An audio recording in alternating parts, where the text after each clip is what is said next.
Self defence করতে চায়। হ্যাঁ, আজকে ওদের মারতে আসছে, ওরাও তো ঘুরে একটা সেলফ ডিফেন্স পুট আপ করবে, তখন সেন্ট্রাল ফোর্সকে তৃণমূল ওয়ার্কারদের আটকে দিয়েছে। হ্যাঁ, যে তোমরা হাত তুলতে পারবে না, তোমরা কোনো ডিফেন্ড করতে পারবে না। মানে পুলিশ বিজেপির ওয়ার্কারদের জন্য সাজিয়ে দিয়েছে সিচুয়েশনটা টিএমসি কে মারার জন্য। আর যখন টিএমসির ওয়ার্কাররা এক হয়ে লড়তে চেয়েছে, তখন সেন্ট্রাল ফোর্স তৃণমূল ওয়ার্কারদেরকে ধমকে বসে দিয়েছে। তো বাংলার জনসাধারণকে বলবো, বিচার আপনাদের কাছে। সেন্ট্রাল ফোর্স কেন এসেছিল, পুলিশের কি রোল ছিল?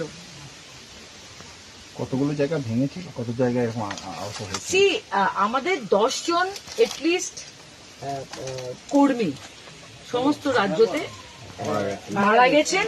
এছাড়া ইনজার্ড কতজন হয়েছে এটার হিসাব আমাদের নেই।